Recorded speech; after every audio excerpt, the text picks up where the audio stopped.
ഈശോയുടെ ബലി പൂർണ്ണതയിൽ അർപ്പിക്കുവാൻ ആഗ്രഹിക്കുന്നവർ അടുത്ത വിശുദ്ധ കുർബാനയ്ക്ക് പോകുന്നതിന് മുമ്പ് ഇതൊന്ന് കണ്ട് കേട്ട് മനസ്സിലാക്കുമല്ലോ.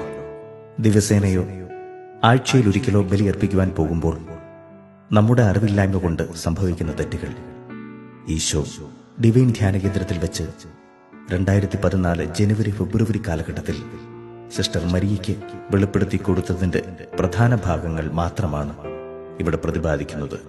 മറ്റുള്ള കാര്യങ്ങൾ ഇതിനോട് കൂട്ടിച്ചേർക്കുക.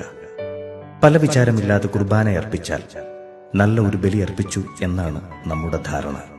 എന്നാൽ ബലിവസ്തു കാഴ്ചവെക്കാത്ത ബലി ഒരു ബലിയേയല്ല എന്ന് ഈശോ സിസ്റ്റർ മരിയയോട് പറയുന്നു. എന്താണ് നമ്മുടെ ബലിവസ്തു? എങ്ങനെയാണ് ബലിവസ്തു സമർപ്പിക്കേണ്ടത്? നാളെ സമർപ്പിക്കുവാനുള്ള ബലിവസ്തു തലേ ദിവസം തന്നെ ഒരുക്കി വെച്ച് വീട്ടിൽ നിന്നും കൊണ്ടുവരണം. ഏറ്റവും ആദ്യം എടുത്തു വെക്കേണ്ട ബലിവസ്തു നാം തന്നെയാണ്. നമ്മുടെ ബലഹീനതകൾ, നശിച്ചു പോകുന്ന ആത്മാക്കൾ, നമ്മുടെ ഭൗതിക ആവശ്യങ്ങൾ, അങ്ങനെ എന്തും നമുക്ക് ബലിവസ്തുവായി കൊണ്ടുപോകാം. ഈശോയ്ക്ക് ഏറ്റവും ഇഷ്ടപ്പെട്ട ബലിവസ്തു നശിച്ചു പോകുന്ന ഒരു മനുഷ്യന്റെ ആത്മാവാണ്. ഒപ്പം ഒരു വൈദികനെയെങ്കിലും ബലിവസ്തുവായി കൊണ്ടുവരണമെന്ന് ഈശോ അതിയായി ആഗ്രഹിക്കുന്നു. എന്തെന്നാൽ ഒരു വൈദികൻ നശിച്ചാൽ ഒരു ദേശം നശിക്കുമെന്നും ഒരു നല്ല വൈദികൻ വഴി ദേശം രക്ഷിക്കപ്പെടുമെന്നും ഈശോ പറയുന്നു. ഒരു വൈദികനെ ബലിവസ്തുവാക്കുന്നതിലൂടെ നിത്യത വരെ ഈശോ നമ്മോട് കടപ്പെട്ടിരിക്കുന്നു. അന്ത്യവിധിയിൽ കർത്താവ് ഇതോർക്കുമെന്നും ഈശോ വെളിപ്പെടുത്തുന്നു.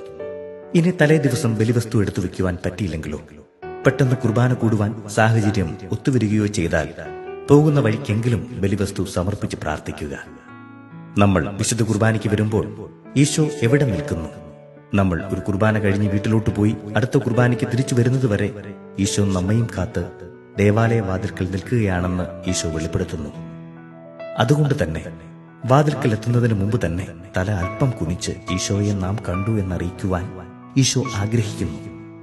വാതിൽക്കലെത്തുമ്പോൾ എന്നെ കാത്തുനിന്ന ഈശോയെ അങ്ങേക്ക് നന്ദി എന്ന് പറയണം. അങ്ങനെ നന്ദി പറയുന്നത് ഈശോയ്ക്ക് വളരെ ഇഷ്ടമാണ്. പിന്നീട് എനിക്കൊരു ബലി അർപ്പിക്കുവാനുണ്ട്, ബലി അർപ്പിക്കുവാൻ വന്നതാണ്, എന്റെ കാഴ്ചവസ്തുക്കൾ സ്വീകരിച്ചാലും എന്ന് ഈശോയോട് പറഞ്ഞതിന് ശേഷം വേണം അകത്തേക്ക് കയറുവാൻ.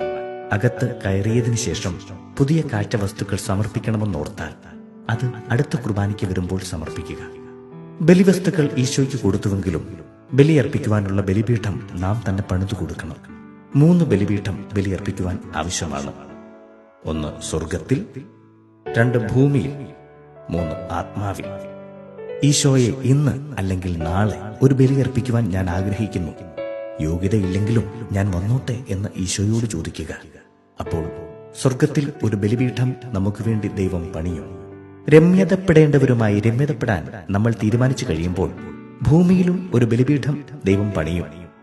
ആരോടെങ്കിലും വിദ്വേഷം മനസ്സിൽ വെച്ചിട്ടാണ് ബലിയർപ്പിക്കുവാൻ നാം വരുന്നതെങ്കിൽ ബലിയർപ്പിക്കാതെ തിരിച്ചു പൊക്കൊള്ളുവാനാണ് ഈശോ പറയുന്നത്.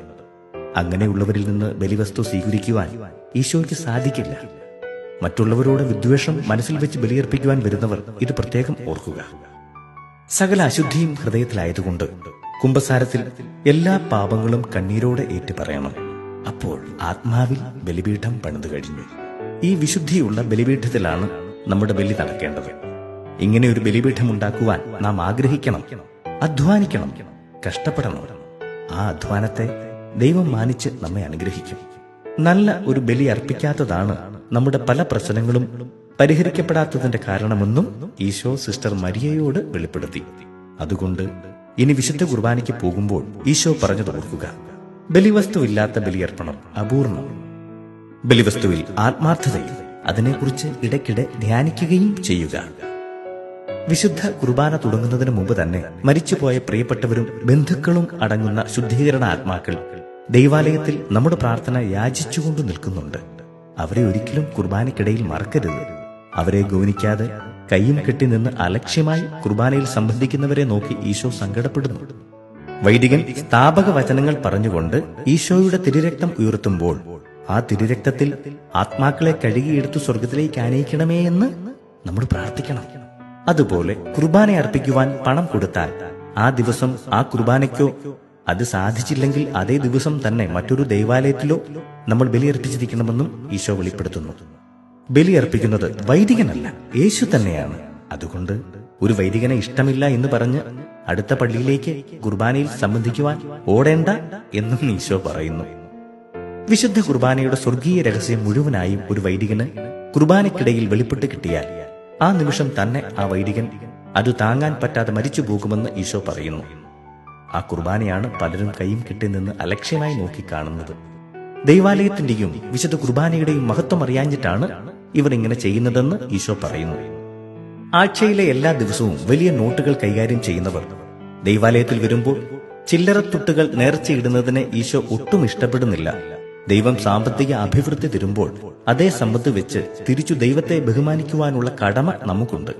ദൈവാലയ ശുശ്രൂഷയ്ക്ക് പണം കൊടുക്കേണ്ട കടമയാണ് നമുക്കുള്ളത്.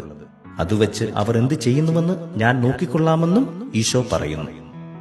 വിശുദ്ധ കുർബാനയ്ക്കിടയിൽ ലേഖനം വായിക്കുന്നത് പലരും ശ്രദ്ധിക്കാറില്ല എന്ന് ഈശോ പറയുന്നു.